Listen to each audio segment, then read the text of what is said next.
এই সংগঠন এবং যারা বাংলা ইমাম মুয়াজ্জিন ভাতা পায় তাদের ভাতাটা যেন বৃদ্ধি হয়, সেই জন্য আমাদের পক্ষ থেকে আপনারা যারা আমাদেরকে নির্বাচিত করেছেন ভাই সম্পূর্ণ ওয়াকফ বোর্ডের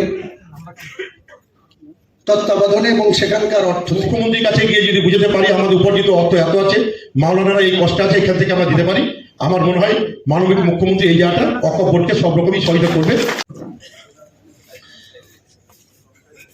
আসসালামু আলাইকুম। সমবেত সুধীবৃন্দ, সম্মানীয় মঞ্চ উপস্থিত অতিথিবর্গ, আমরা পেয়েছি আমাদের মাঝে রাজ্য ওয়াকফ বোর্ডের চেয়ারম্যান, হাইকোর্টের প্রাক্তন বিচারপতি এবং বাংলার সব থেকে বেশি ভোটে যিনি এবারে বাংলায় প্রতিনিধিত্ব করবেন আপনাদের হয়ে, আমাদের হয়ে, সাধারণ মানুষের হয়ে, সেই সম্মানীয় গণি সাহেব, আমরা তাকে প্রথমেই মুর্শিদাবাদ জেলাবাসীর পক্ষ থেকে হাততালি দিয়ে অভিনন্দন জানাই। কারণ বাংলায় সব থেকে বেশি ভোটে উনি নির্বাচিত হয়েছেন, এটা আমাদের গর্ব। 294টা বিধানসভা আসন, 294টা বিধানসভা আসনের সব থেকে হাইয়েস্ট ভোটে মানুষের ম্যান্ডেট নিয়ে যিনি বাংলায় প্রতিনিধিত্ব করবেন আপনাদের আমাদের সকলের, তিনি একদিকে ওয়াকফ বোর্ড সামলাবেন আর একদিকে সাধারণ মানুষের কথা বিধানসভায় দাঁড়িয়ে তিনি তাদের কথা, আমাদের কথা, সাধারণ মানুষের কথা তুলে ধরবেন। তাই তাকে অবশ্যই আমরা সম্মান জানাই, অভিনন্দন জানাই, ভালোবাসা জানাই আমাদের অন্তরের অন্তঃস্থল থেকে।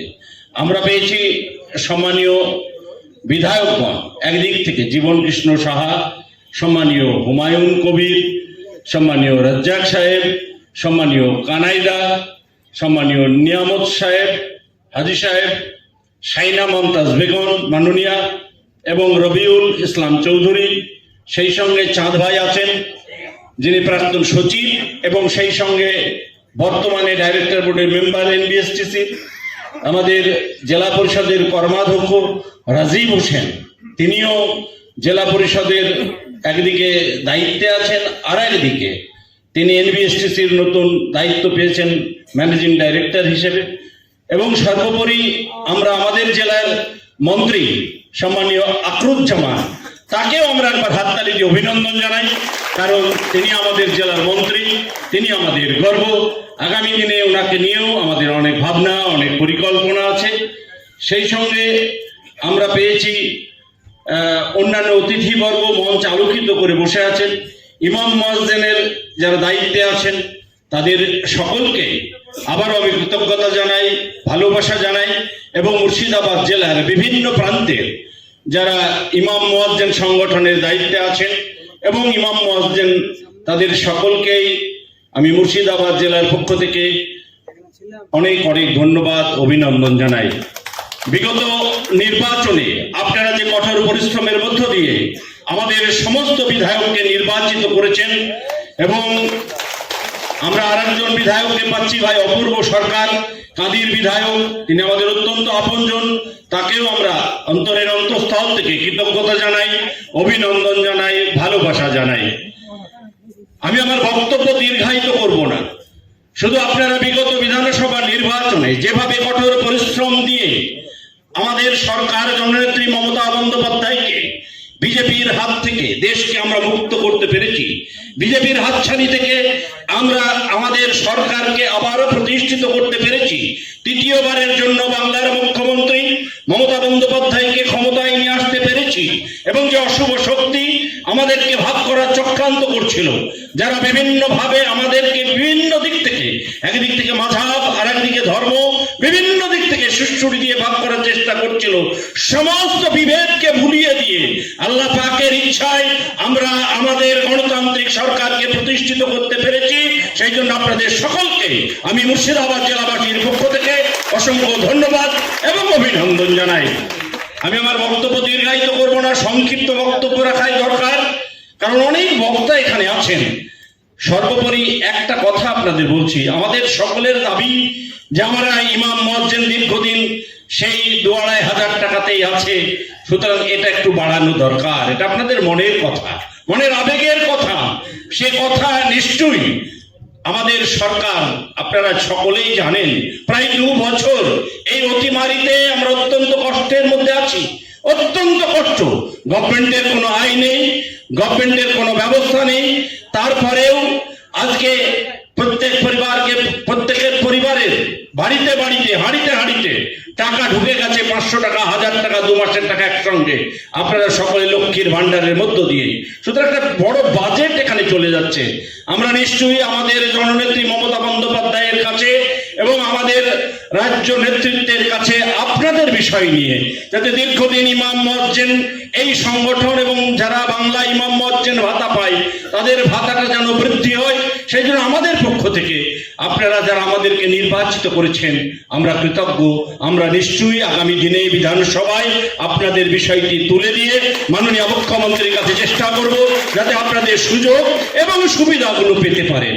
সেই সঙ্গে আপনাদের ঘর, আপনাদের অনেক দাবি আছে, যে আপনাদের মাননীয় মুখ্যমন্ত্রী এক সময় হয়তো বলেছিলেন ইমাম মুয়াজ্জিনদের জন্য কিছু ঘরের ব্যবস্থা, যারা গরিব মানুষ, অসহায় মানুষ, যাদের মাথা গোজার ঠাঁই নেই।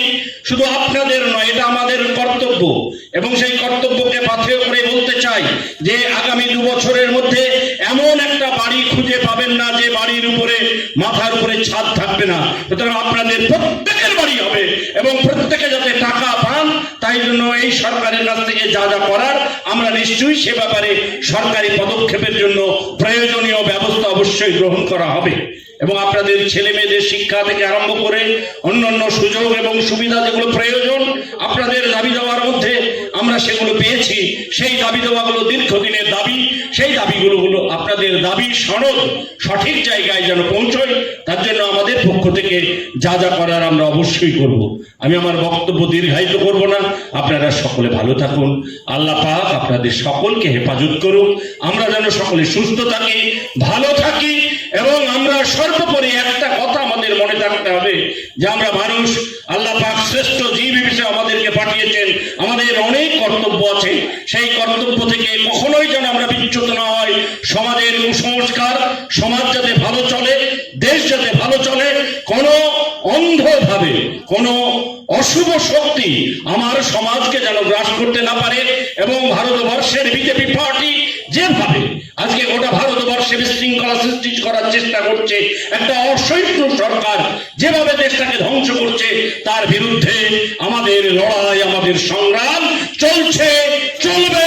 যতক্ষণ এই বিজেপি সরকারকে আমরা গোটা ভারতবর্ষ থেকে বিতাড়িত না করব, ততক্ষণ আমাদের জিহাদ, আমাদের লড়াই, আমাদের সংগ্রাম শান্তিপূর্ণভাবে চলবে। সকলে ভালো থাকুন। আল্লাহ পাক আপনাদের সকলকে হেফাজত করুন। আসসালামু আলাইকুম। ধন্যবাদ। এবার আমাদের দুটো একটা পত্রিকা, একটা বই উদ্বোধন হবে অতিথির হাত ধরে। তার আগে আমরা বরণ করে নিচ্ছি আমাদের মাঝে উপস্থিত গান্ধী বিধানসভার সম্মানীয় বিধায়ক অপূর্ব সরকার।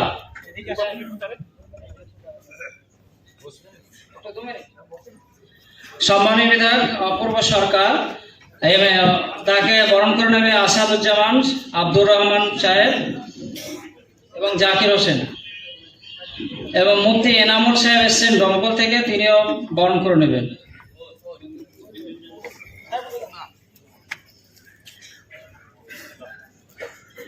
জাকির অপূর্ব সরকার মহাশয়,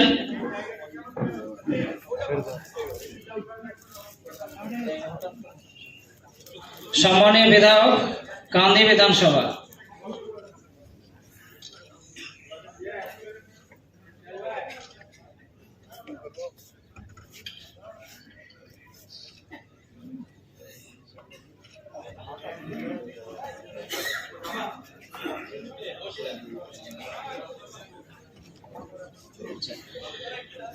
আমরা বইটা উদ্বোধন করে নেব, আর 2 জন এমএলএ আর একজন বিশিষ্ট ব্যক্তি রাস্তায় 5 মিনিট আমি অনুরোধ রাখবো যে মাত্র 5 মিনিট সময়ের জন্য।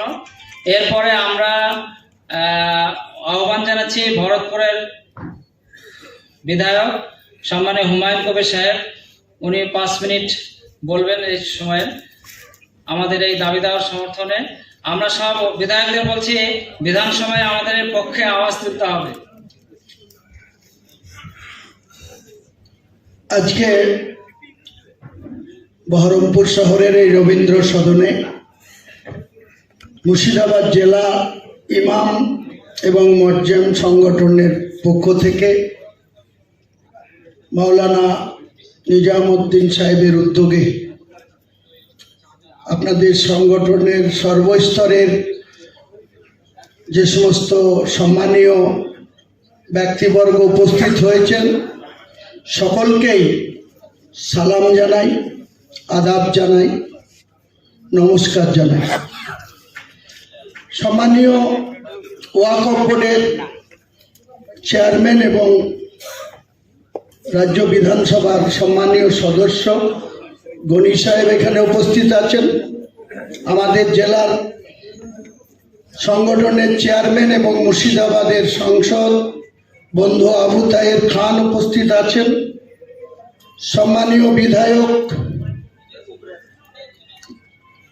হরিয়ারপাড়া আলহাজ নিয়ামত হাজি সাহেব আছেন। বিধায়ক কাদি অপূর্ব সরকার, বিধায়ক বড়ুয়া জীবন কৃষ্ণ সাহা, বিধায়ক নবগ্রাম কানাইচন্দ্র মণ্ডল মহাশয়, রাজ্য মন্ত্রিসভার বিদ্যুৎ দপ্তরের রাষ্ট্রমন্ত্রী বন্ধু আকরুজ্জামান, নওদার বিধায়িকা শাহিনা মমতাজ, জলঙ্গির বিধায়ক আব্দুর রেজ্জাক সাহেব, রেজিনগরের বিধায়ক রবিউল আলম চৌধুরী সাহেব, মঞ্চ উপবিষ্ট সর্বস্তরের সম্মানীয় অতিথিবর্গ, সকলকেই আজকের দিনে হার্দিক অভিনন্দন জানাই, আন্তরিক ধন্যবাদ জানাই, সালাম আদাব নমস্কার জানাই। ন্যায়সঙ্গত কিছু দাবি নিয়ে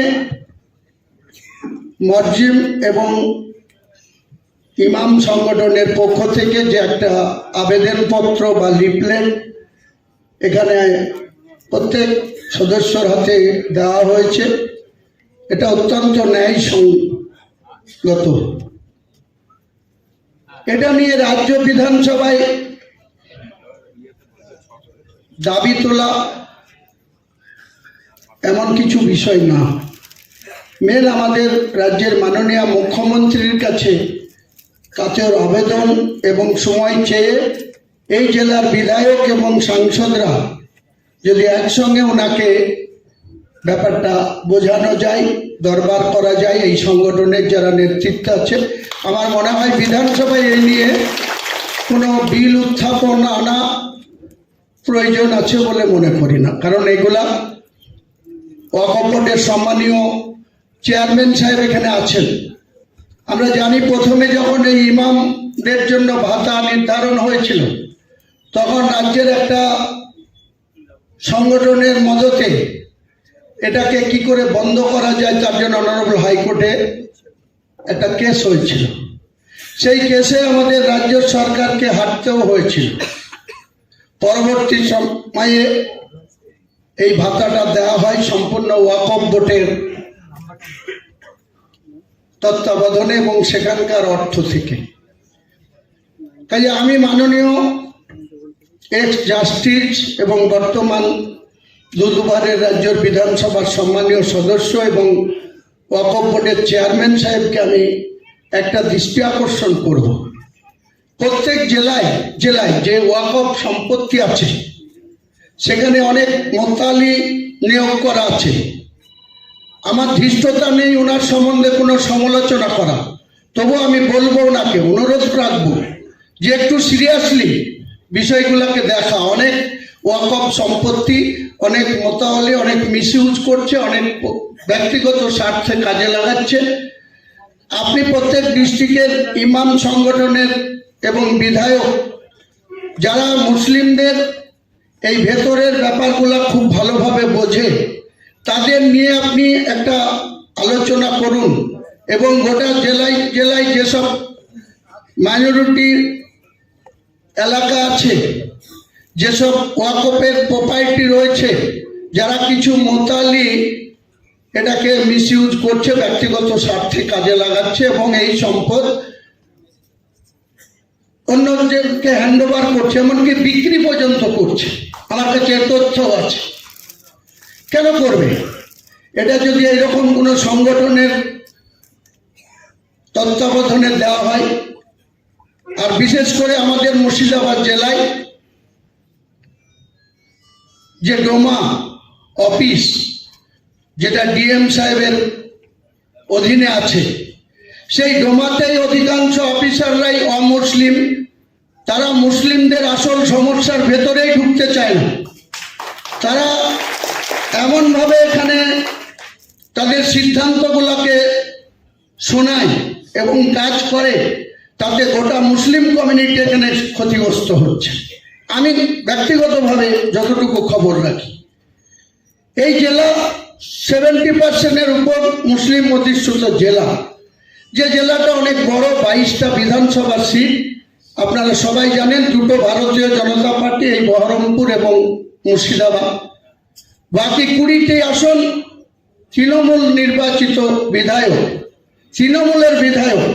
এই জেলার আধিকারিকরা এমনভাবে মুসলিম সম্প্রদায়ের উপরে নির্বিচারে কিছু অত্যাচার চালাচ্ছে, নির্বিচারে যেসব সিদ্ধান্তগুলো নিচ্ছে, এর প্রতিবাদ করার আমাদেরকে আরো সক্রিয় হতে হবে। আমি প্রত্যেক বিধায়ককে আবেদন করব, শুধু একটা সম্প্রদায়ের উপরে বলে বলছি না, যেহেতু এই জেলা মুসলিম অধিষ্ঠিত জেলা, এখানে অফিসাররা যেভাবে বিভিন্ন উদরগাড়ের বোঝা উদরঘাড়ে চাপানো, কতিপয় ব্যক্তিকে কনফিডেন্সে নিয়ে যে ধরনের সিদ্ধান্ত শোনাচ্ছে বা যে ধরনের প্রশাসনিক কার্যকলাপ চালাচ্ছে, আমাদের মাঝে মাঝে অত্যন্ত দুঃখ হয় যে আমাদের সরকার, আমরা সরকারি দলের বিধায়ক, আমাদের কোনো কথা এখানকার জেলা শাসক, জেলার এসপি এরা কোনো মতেই গুরুত্ব দিয়ে শুনতে চায় না।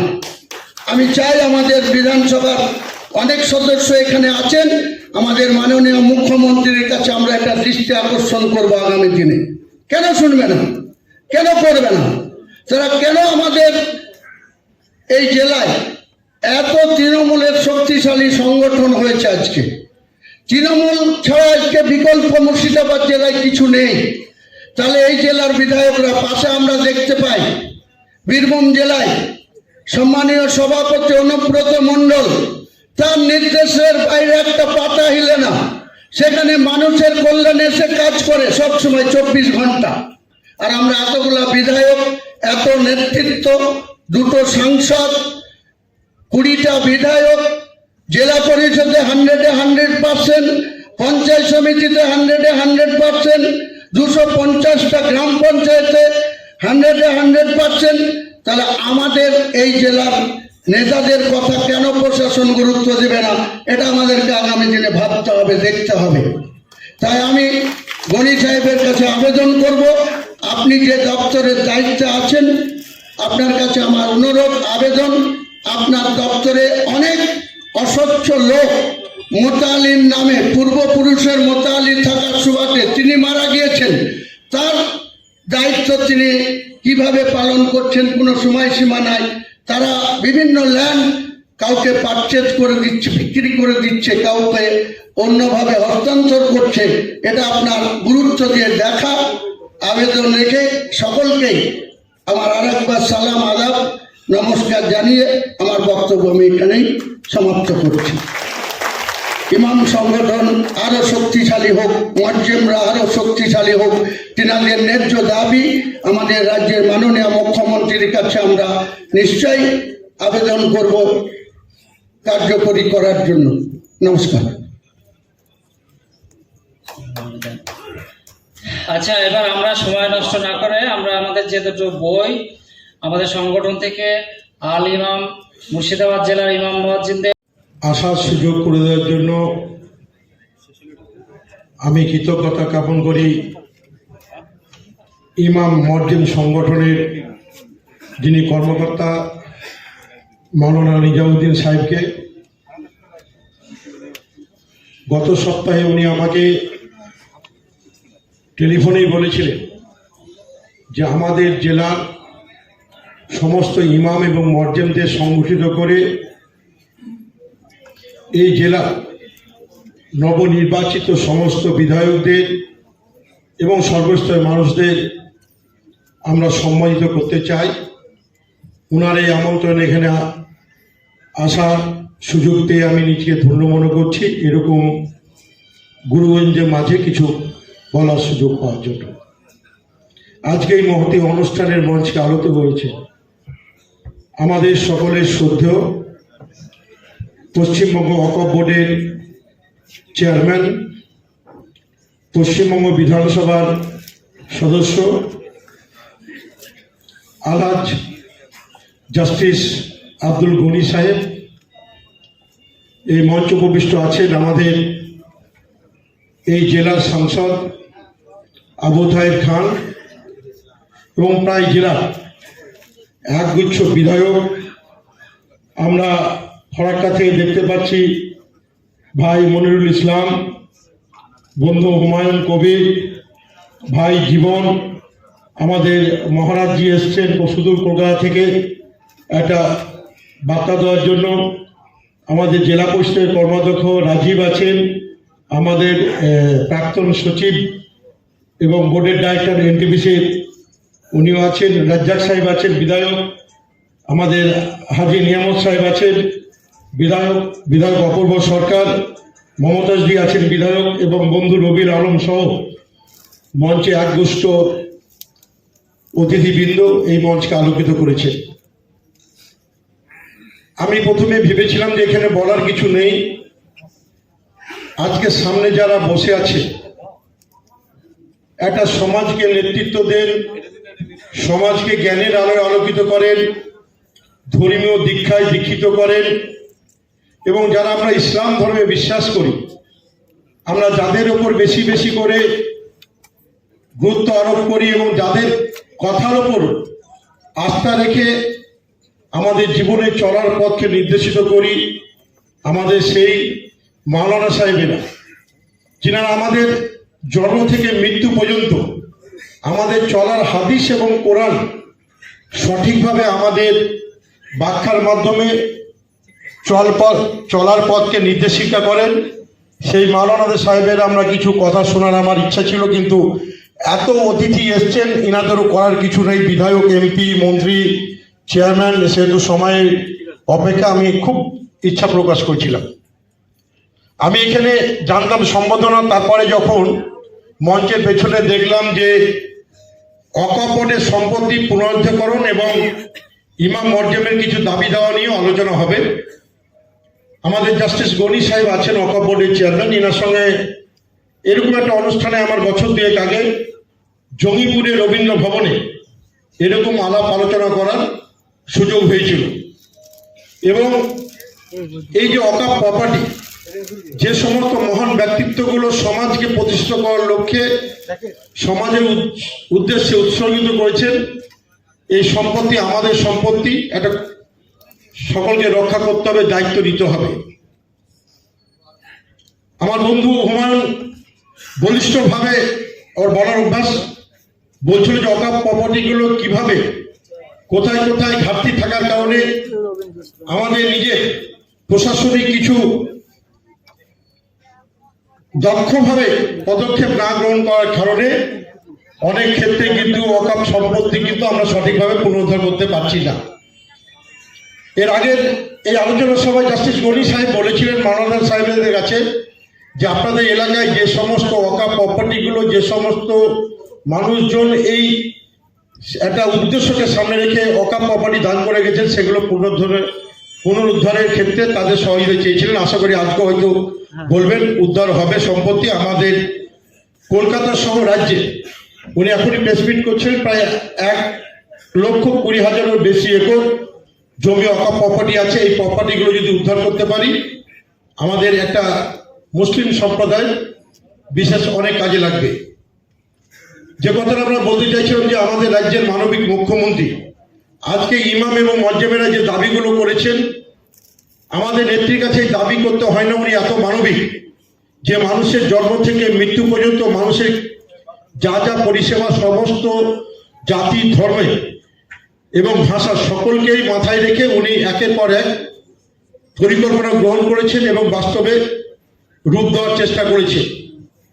এবং এক সময় আমাদের নেত্রী মমতা ব্যানার্জি বাংলার মুখ্যমন্ত্রী, উনি ওয়াকফ বোর্ডকে বাইরে রেখে নিজের সরকারের কোষাগার থেকে ইমাম মর্জেমদের কথা, যে ইনারা আজকে যেভাবে আমরা বিভিন্ন মসজিদে এবং মাদ্রাসায় আমরা যেভাবে ইমামতি করি এবং আমাদের সমাজ যেভাবে হাত তোলাভাবে ভিক্ষুকের মতো আমাদের দান করে, তাতে আমাদের যে আমরা চেয়ারের মর্যাদা দেয়, যারা আমরা বিভিন্ন সমাজে বলি যে আপনারা আমাদের সমাজের মূল স্তম্ভ, আপনারা মেরুদণ্ড, আপনারা জাতি গঠনের মূল কারিগর, সঠিক দিশা দেখানোর যে চাবিকাঠি মাওলানাদের আমরা বলে থাকি, যে সঠিকভাবে মানুষকে দিশা দেখান, তাদেরকে আমরা ভিখারির মতো বিভিন্ন সমাজ তাদেরকে হাত তোলাভাবে পয়সা দিয়ে থাকি। তাদের পরিবার পরিজন একটা বাড়ি সংসার ছেড়ে মসজিদে পড়ে থাকতে হয়। এটা কিন্তু অত্যন্ত কষ্টের। আমরা সকলে যারা সামাজিকভাবে বিভিন্ন ক্ষেত্রে এই জায়গাগুলো আমরা প্রতিষ্ঠানের সঙ্গে যুক্ত, আমরা লক্ষ্য করেছিলাম। সেখান থেকে দাঁড়িয়ে রাজ্যের মানবিক মুখ্যমন্ত্রী সরকারের কোষাগার থেকে কিন্তু একটা অনুদান দেওয়ার কথা ঘোষণা করেছিলেন। বিভিন্ন সংগঠনের পক্ষ থেকে সেটাকে চ্যালেঞ্জ হয়েছিল।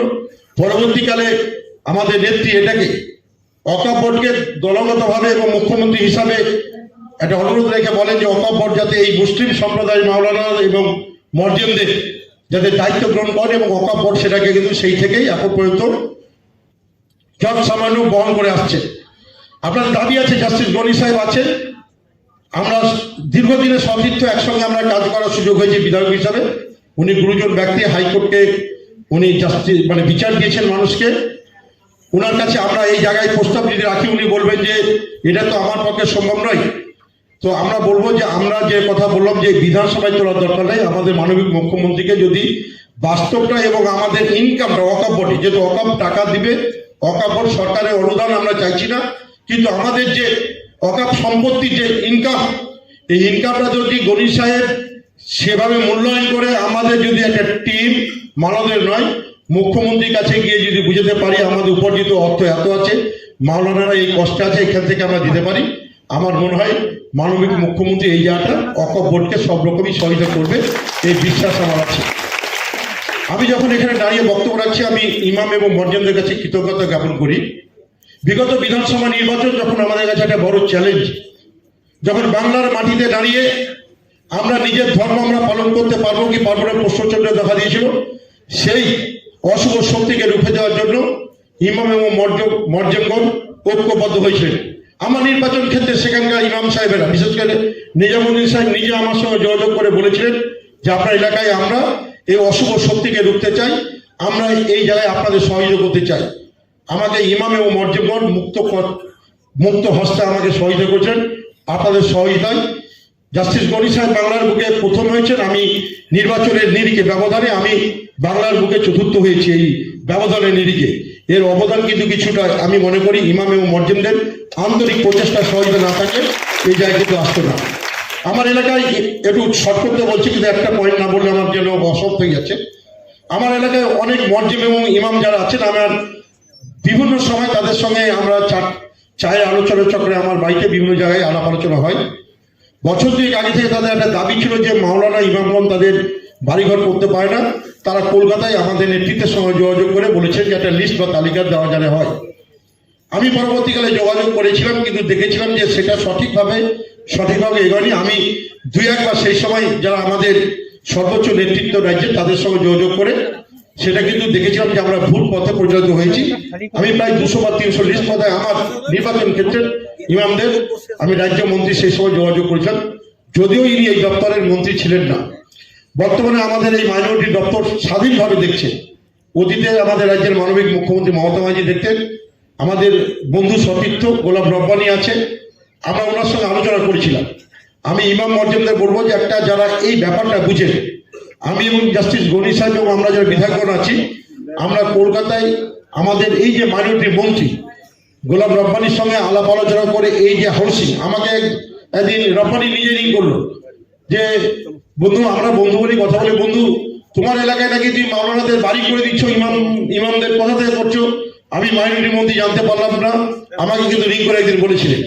তো আমরা চাইবো যে মাইনরিটি দপ্তর যেহেতু রব্বানি আছে, আমাদের সতীর্থ বন্ধু, আপনাদের ইমামদের মধ্যে থেকে কলকাতায় আমাদের সঙ্গে যোগাযোগ করলে আমরা রব্বানির সঙ্গে বসে এই যে মাইনরিটি দপ্তর আমাদের কি কি সুযোগ সুবিধাগুলো আছে আমরা সঠিকভাবে এই যে যেটা খুব ক্ষোভের সঙ্গে বন্ধু হুমায়ুন বলছিল যে ডোমা এখান থেকে আমাদের বিপদে পরিণত করে, এই জায়গাটাকে আমরা মাইনরিটি দপ্তর রাজ্য অফিস থেকে আমরা মন্ত্রীর সঙ্গে কথা বলে যাতে কতটা আপনাদের সুরাহা করতে পারি এই দিকে আমরা নিশ্চয়ই ধ্যান দেব। সর্বোপরি আমাদের মাথার উপর আছেন আমাদের নেত্রী মমতা ব্যানার্জি, মানবিক মুখ নিয়ে সব দিক সবভাবে উনি বিচার বিশ্লেষণ করেন। আমাদের বিশ্বাস ওনার কাছে আমরা আপনাদের দাবিগুলো তুলে ধরলে উনি সঠিকভাবে এটাকে সুরাহা করবেন, এই বিশ্বাস স্বাস্থ্যের প্রতি আছে। সময় আর নিব না, সকলকে সালাম জানিয়ে আমি আমার কথা শেষ করলাম। আপনারা সকলেই ভালো থাকবেন, সুস্থ থাকবেন। খোদা হাফেজ।